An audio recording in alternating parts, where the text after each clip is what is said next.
Cordial saludo, estimados aprendices. Bienvenidos a nuestra sesión en línea de la competencia de ejercer derechos fundamentales del trabajo. En el día de hoy debo presentar excusas por no tener disponible mi cámara, pero he reiniciado en diversas oportunidades el equipo y pues algo debe estar fallando porque no he logrado tener acceso a ella. No obstante, pues debemos tener nuestra sesión en línea. Seguramente ustedes podrán tener acceso a ella más adelante y tendrán pues una guía, una base para poder desarrollar las competencias, mejor las evidencias que tenemos dentro de la presente competencia.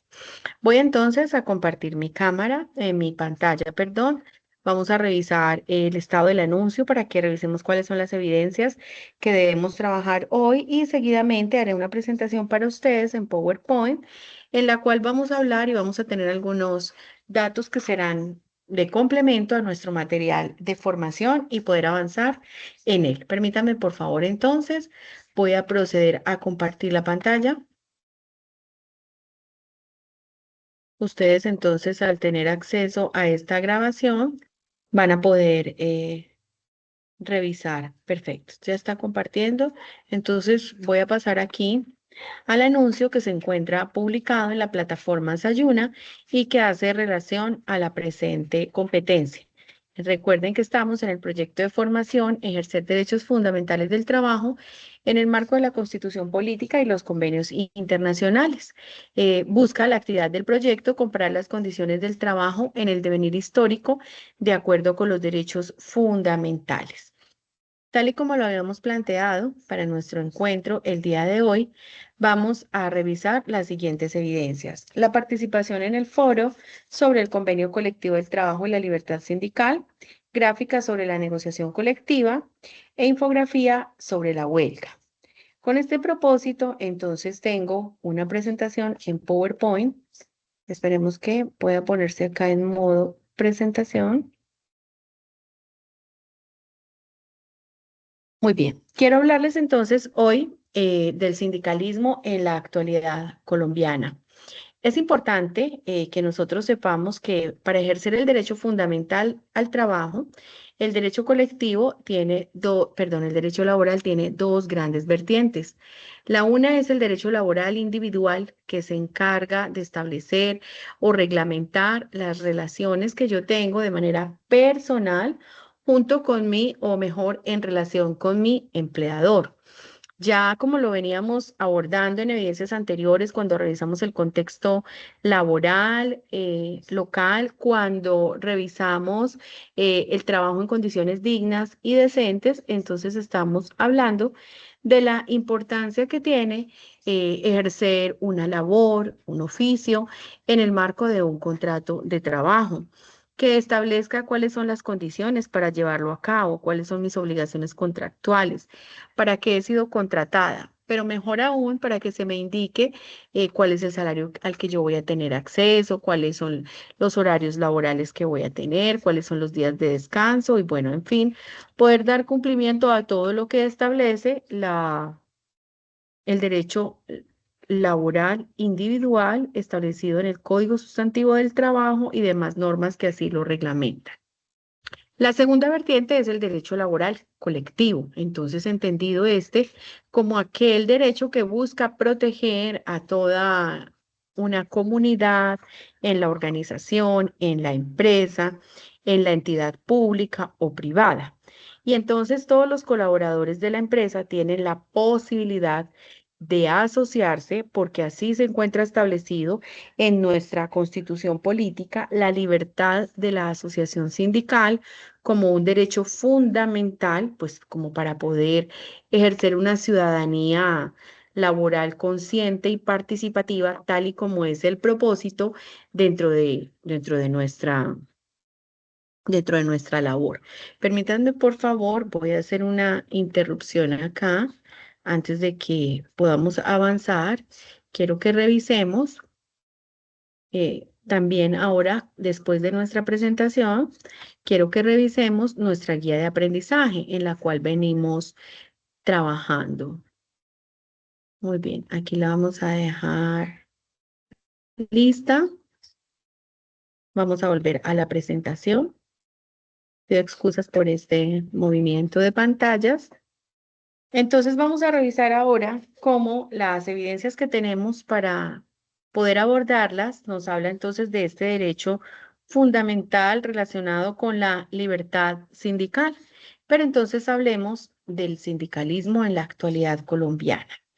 Sea de paso entonces indicar que está conocido o se ha venido conociendo como un movimiento social y laboral que busca proteger los derechos e intereses de los trabajadores. Han debido enfrentarse a situaciones desafiantes como la violencia, la estigmatización, pero también cuentan con sus logros sindicales en la defensa de la justicia social y de la dignidad de los trabajadores. Acá es entonces importante que tengamos en cuenta que el movimiento sindical no es un asunto de hace unos años atrás. Vamos a ver cómo es un asunto de hace muchísimos años atrás, que no se puede confundir hoy el movimiento sindical con lo que a veces pasa afuera, en las marchas, en las campañas políticas, en el momento electoral que nos encontramos en nuestro país y que podríamos decir es que les gusta hacer política, es que se dedican a eso y no, en realidad el movimiento sindical es un movimiento que data de muchos años y se caracteriza por salir a las calles, por hacer la protesta, por hablar, por enfrentar el diálogo y por eso es que tenemos entonces unas evidencias que son la negociación colectiva y el derecho a la huelga. Estas son figuras jurídicas que tradicionalmente ha venido manejando el sindicalismo en nuestro país. Es un movimiento vivo, dinámico y que busca proteger la colectividad de una organización empresarial. ¿Sí? ¿Cuenta con logros sindicales? Sí, claro. ¿Busca la defensa de la justicia social y la dignidad de los trabajadores? Sí, por supuesto. Lo que busca todo el tiempo es evitar condiciones de precariedad, condiciones indignas para ejercer una labor. Hablábamos y revisábamos cómo puede existir, por ejemplo, en el marco de lo que pasa en las minas, en la explotación de minas, hay muchas condiciones muy difíciles para desarrollar el trabajo, hay situaciones que no nos permiten hablar de trabajo digno o trabajo decente y es así como entonces el movimiento sindical busca estar todo el tiempo defendiendo los derechos de los trabajadores. Muchos de ustedes pueden tener unas posturas distintas, ¿sí? Pueden tener un cuestionamiento distinto porque pues nada es perfecto, pero desde el deber ser y como se encuentra concebida en nuestra Constitución Política de Colombia, en realidad este movimiento sindical lo que busca es la protección colectiva de los intereses de los trabajadores. Continuemos. Haría una pregunta o unas preguntas y es, ¿qué tanto conocemos del sindicalismo? ¿Cómo se forman y se formalizan los sindicatos? ¿Tiene alguna protección legal la conformación de estos sindicatos o simplemente vamos por la vida haciendo agrupaciones dentro de la entidad y miramos a ver cómo lo podemos resolver? Sí, sabemos que cuando se creó el primer sindicato, mejor, sabemos cuándo se creó el primer sindicato en Colombia y a quién buscaba proteger. Son interrogantes que vale la pena plantearnos, porque o muchos de ustedes pueden tener un contacto directo en materia de sindicalismo, ya sea porque son sindicalizados, porque lo viven en sus familias, con amigos, con personas que son referentes para la vida de uno.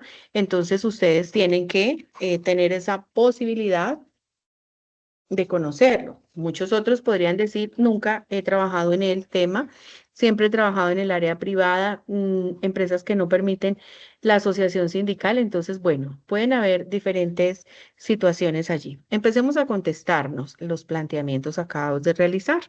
Entonces, lo primero es que digamos que su creación se formaliza ante el Ministerio de Trabajo y Seguridad Social.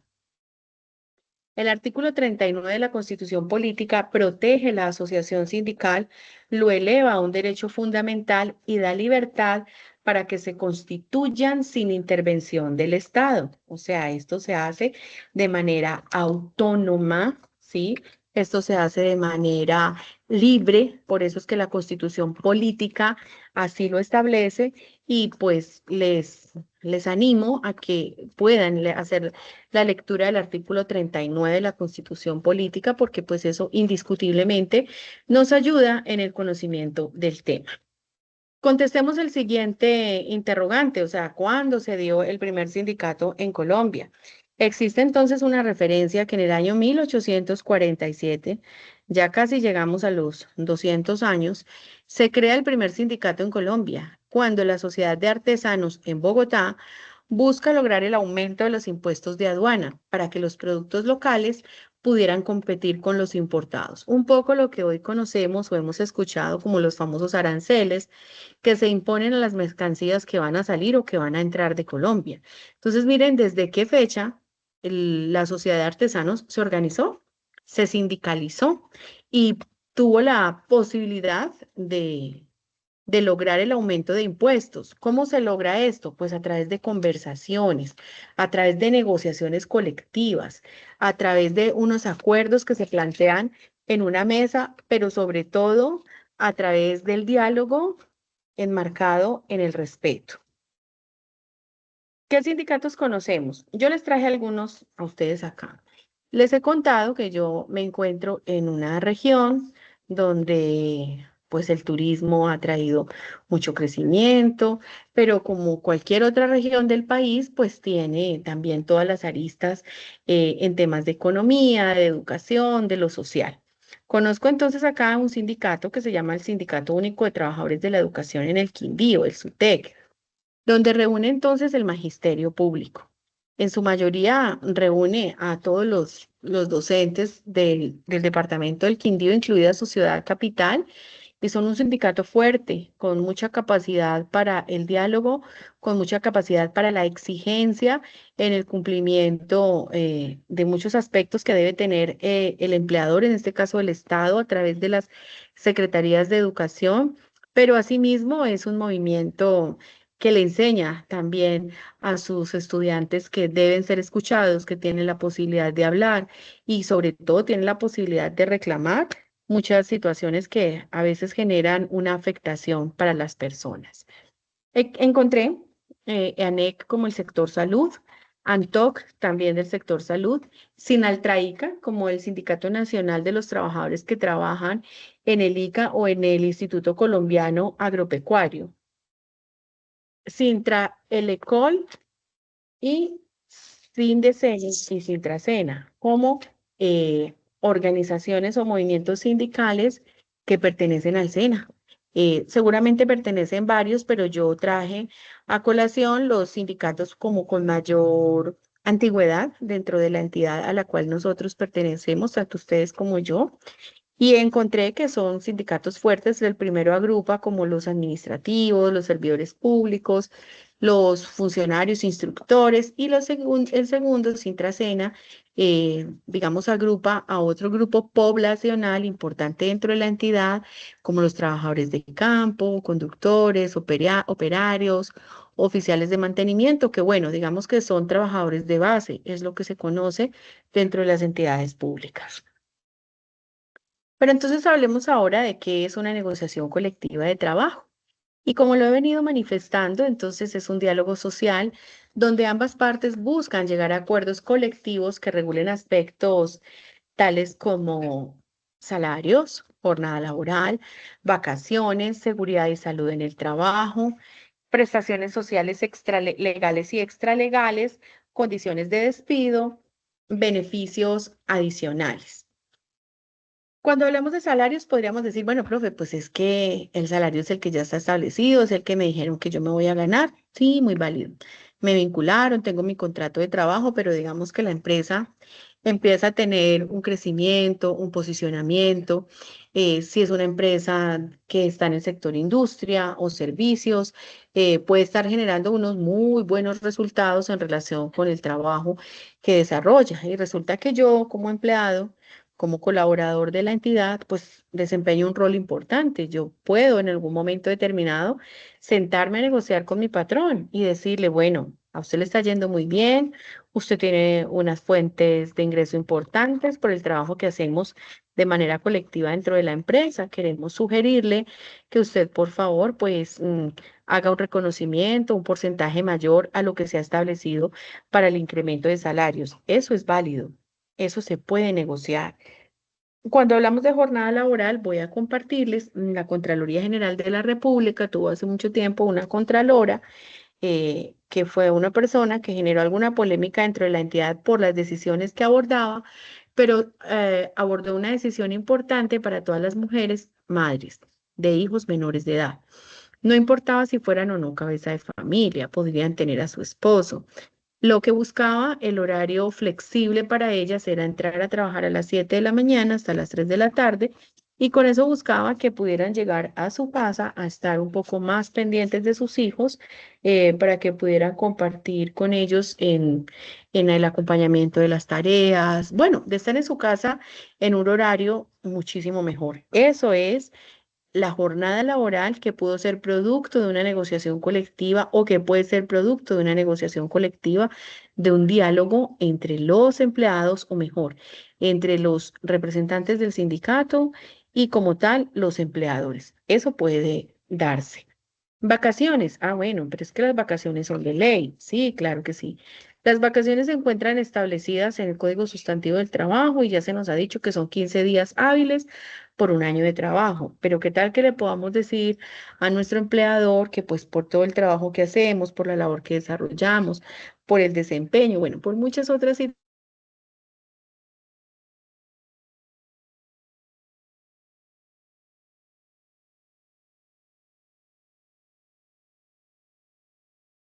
17. Absolutamente válido. Puede ser un incentivo, puede ser algo que estimule el trabajo, la participación dentro de la empresa. Válido. Seguridad y salud en el trabajo, ya vamos a ver cómo hay unos ejemplos más adelante. Prestaciones sociales, legales y extralegales. Entonces, digamos que me tienen que pagar lo mínimo cuando me voy de vacaciones, es que me pagan los 20 días de trabajo. Pero qué tal que podamos negociar una prima de vacaciones. Entonces, pues el jefe no me puede dar 20 días más, pero qué tal que me reconozca 5 días más dentro de mi periodo vacacional. Eso es una prestación extralegal.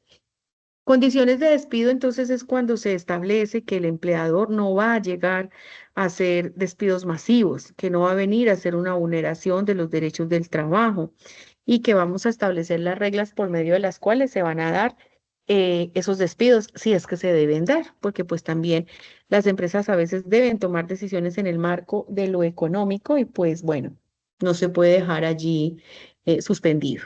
Beneficios adicionales, bueno, no sé, hablemos del salario emocional en el entendido de que el día de mi cumpleaños me van a dar un día de un día libre o que el día del cumpleaños de mis hijos me van a dar medio día libre. Esos son beneficios adicionales. Por eso se llama salario emocional. No necesariamente me van a dar más dinero, pero sí me van a dar beneficios y condiciones que se establecieron en el marco de la negociación. ¿Qué busca entonces la negociación? Garantizar mejores condiciones laborales, resolver conflictos de forma pacífica y equilibrar el poder entre empleadores y trabajadores. Sabemos que hay una relación de subordinación, sí, claro, nos debemos a las directrices, a lo que establezca nuestro patrón, pero pues también podemos equilibrar en el sentido de que podemos hablar, podemos levantar la mano, podemos exigir derechos, podemos aportar. Recordemos que el propósito de nuestra competencia es ejercer una ciudadanía laboral, participativa y consciente. ¿Qué surge como resultado de la negociación colectiva de trabajo? Una convención colectiva o un acuerdo colectivo que tiene fuerza de ley entre las partes. Lo que se estableció allí, lo que se habló, lo que se negoció, es entonces lo que vamos a hacer valer de ahí en adelante. Les lanzo la pregunta si de pronto tenemos la capacidad de conocer alguna convención colectiva. Ya hemos dicho, podemos tener referencias familiares, laborales o personales alrededor del tema. Miremos cómo el artículo 55 protege del Código Sustantivo del Trabajo, protege entonces la asociación sindical, ya como lo dijimos ahora, pero la negociación como un derecho fundamental para los trabajadores organizados sindicalmente. Entonces aquí quiero hacer una referencia. Quienes se sientan a hablar, quienes se sientan a negociar, son los que en el marco de la libertad a la asociación sindical ya pertenecen a un sindicato debidamente constituido con un representante legal, con unos estatutos, bueno. Pero lo que allí se genera, lo que allí se negocia, ampara y protege a todo el colectivo de los colaboradores, no necesariamente a los únicos que se encuentran sindicalizados, sino que buscan proteger y beneficiar a todos los colaboradores de la empresa. En la práctica, existen diferentes convenciones colectivas, tales como el sector salud, ferrocarriles, sector educación, el sector minero y el sector aéreo.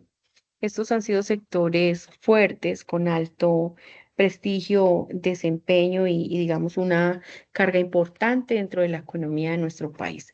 Servicios, prestación de servicios e incluso la industria. Les traje un ejemplo de un acuerdo colectivo que me encontré por allá de ANEC como uno de los sindicatos del sector salud.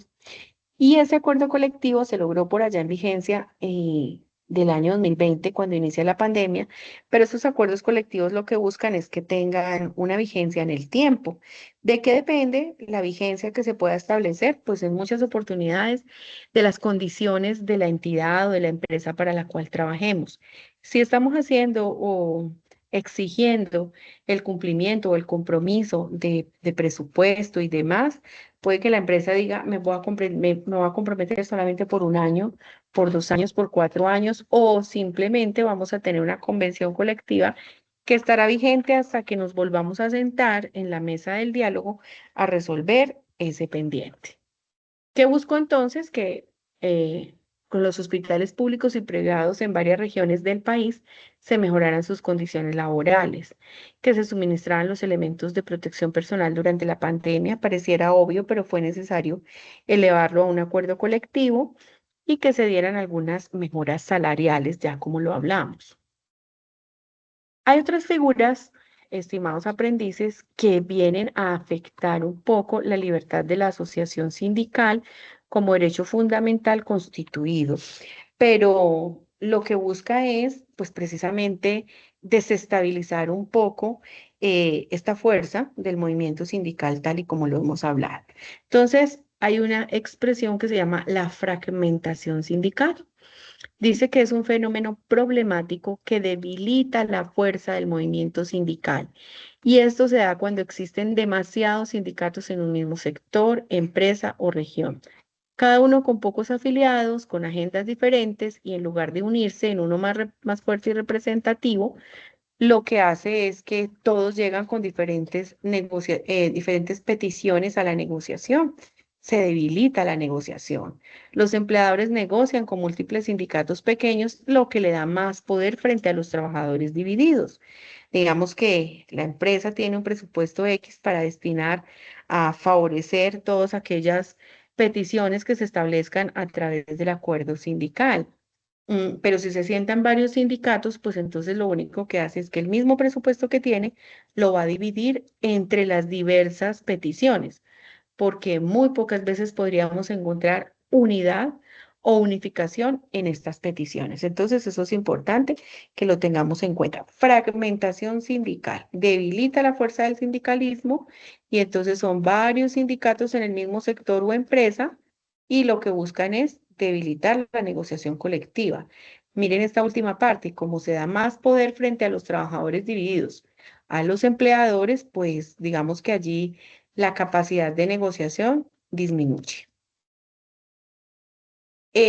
Como está disminuyendo la capacidad de negociación, también disminuye la capacidad de representación. Y un sindicato en esas condiciones, al no representar la totalidad de los trabajadores, pues afecta la legitimidad de sus peticiones. Es apenas lógico que los recursos que tenga el empleador o entidad se tengan que distribuir entre los diferentes sindicatos y de esta manera la negociación no tiene el resultado esperado, porque el sindicato X que se sentó con una cantidad de peticiones y expectativas se da cuenta que el presupuesto lo tiene que trabajar o distribuir con el sindicato Y. Ahora bien, entonces la fragmentación sindical se establece o se identifica cuando todos los empleados deciden eh, afiliarse a diferentes sindicatos. Entonces, muchos sindicatos, pocos afiliados en cada uno de ellos, se divide y se dispersa un poco esa capacidad de representación. Pero entonces ahora existe una figura que se llama el paralelismo sindical. Dice que es una práctica de algunos empleadores que fomentan la creación de varios sindicatos afines para debilitar los existentes o los fuertes. Esta es una práctica conocida como el sindicalismo patronal, figura que busca un beneficio para para el empleador y de esta manera se muestra fuerte frente a la debilidad de la unión sindical. ¿Qué significa entonces? Que la fragmentación sindical es un fenómeno que se evidencia, que se ve a través de las decisiones que toman los trabajadores. Sin embargo, el paralelismo sindical, entonces, es la decisión de los empleadores de fomentar. Ellos son los que buscan dividir. Divide y vencerás. Hay un dicho por ahí. Entonces son los empleadores los que buscan dividir. Tengamos en cuenta eso. Con estos aspectos, estimados aprendices, quisiera entonces que pasemos a la guía de aprendizaje. Vamos a darle acá un poquito de zoom. Vamos a trabajar el tema del foro.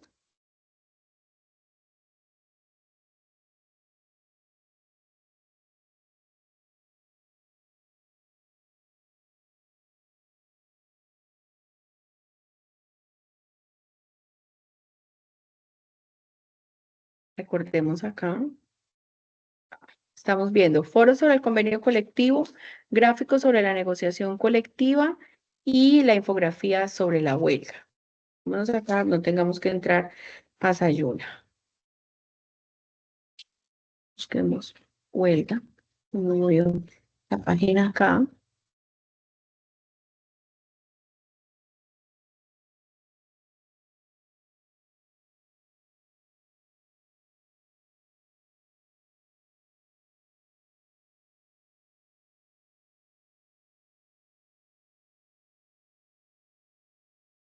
Entonces, evidencia página 12 nos dice, evidencia de desempeño, foro sobre el convenio colectivo del trabajo y la libertad sindical. Ya hice un abrebocas a todo lo que ustedes van a tener dentro del material.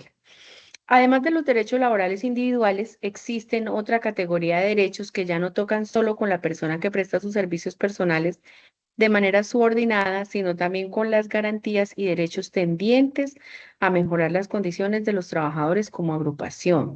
En general, el derecho de asociación es la prerrogativa de la que gozan todos los individuos de unirse y organizarse para defender o alcanzar intereses comunes. Por tanto, hay diversas formas de asociaciones, tales como las cooperativas, sociedades mercantiles, ONG, etcétera. El derecho colectivo del trabajo, que garantiza el derecho a asociación sindical, es quizás una de las expresiones más importantes del derecho de asociación, pues regula las relaciones entre los trabajadores o empleadores organizados con los demás sujetos del mundo del trabajo y la sociedad en procura de relaciones de trabajo justas que reivindiquen la dignidad humana y el progreso social. De esta manera se nos invita entonces, estimados aprendices, a que analicen la información sobre el convenio colectivo del trabajo en la libertad sindical que está dentro de su componente formativo y adicionalmente tengamos en cuenta lo analizado hace un momento. Y para ello entonces ustedes contestarán los siguientes interrogantes o preguntas dentro del foro. ¿Qué opina usted de la organización de los trabajadores en sindicato? ¿Es posible que personas con diversos oficios y vinculados a empresas diferentes formen parte de una sola organización sindical? Traten de explicar un poco la respuesta. ¿Qué es un convenio colectivo de trabajo? ¿Cuáles son los elementos fundamentales del convenio colectivo de trabajo? ¿Qué es un conflicto de trabajo? Hay quienes afirman que la huelga es una estrategia utilizada por los trabajadores para apoderarse de las empresas y no trabajar. ¿Qué opina usted al respecto? Y acá hagamos entonces un abrebocas frente al tema de la huelga y es que cuando hacemos acuerdos, cuando nos hemos puesto listos a tono con nuestro empleador y no los cumple, no cumple esos acuerdos o no cumple ni siquiera lo mínimo establecido en la ley, pues entonces se habilita la otra figura jurídica como no es conocida como la huelga. Entonces, por eso aquí nos están, digamos, dando la posibilidad de que podamos opinar frente a esta figura. ¿Cuál es la definición de libertad sindical? ¿Cómo construir conciencia para una mejor comprensión de la libertad sindical? ¿Qué normas nacionales e internacionales amparan la libertad sindical? ¿Qué acciones propondría usted para promover el derecho a la asociación sindical y la libertad sindical? ¿Cuál es el panorama de Colombia en cuanto a los derechos sindicales? ¿Cuál es la importancia de la OIT en la aplicación del derecho laboral? ¿Cuáles son los fines de un sindicato y cómo se clasifican los sindicatos? ¿Cuál es la importancia de la organización sindical para la democracia? Sí, ya sabemos que democracia es esa capacidad que tenemos de elegir y ser elegidos, no solamente en en un ámbito político, partidista, sino que también dentro de la organización sindical hay democracia. ¿Cómo afecta a la sindicalización la tercerización del empleo, el trabajo a destajo y las modalidades de prestación del servicio, el desempleo, el contrato a término fijo? Entonces, analicemos cada una de estas variables para que podamos contestar los interrogantes. Siempre se nos sugiere que además de participar en el foro, hagamos unas retroalimentaciones. Lineamientos para la entrega del producto, entonces dice evidencia, participar en el foro, responder las preguntas, retroalimentar. Ahora tendremos entonces otra evidencia que es el gráfico sobre la negociación colectiva. Si ya hemos hecho un preámbulo, un análisis sobre qué es la negociación colectiva, recordemos diálogo social que se da entre empleadores y colaboradores debidamente agremiados en una organización sindical, entonces establezcamos a través de estos interrogantes el gráfico. ¿Qué tipos de negociación existen?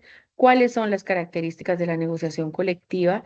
¿Y cuál es la finalidad de la negociación colectiva? Adicionalmente, ¿qué promueve la OIT, Organización Internacional del Trabajo, respecto a la negociación colectiva? Ya saben entonces ustedes que este gráfico lo podrán gestionar a través de herramientas digitales o si lo hacen manualmente, necesitamos pues que se digitalice, toman una fotografía o lo escanean con Scanner y es suficiente.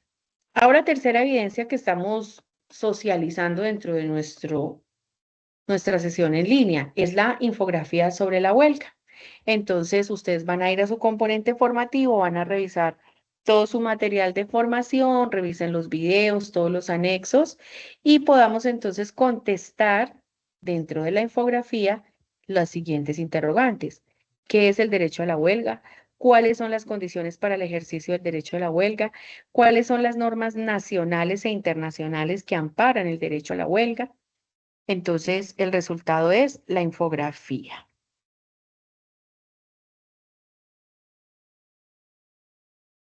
Muy bien, estimados aprendices, vamos entonces en este orden de ideas a dejar de compartir. Les animo entonces a que puedan estar revisando de manera permanente la plataforma, ingresando, revisando el material formativo, participando en las actividades y estaré siempre muy atenta a lo que ustedes puedan necesitar.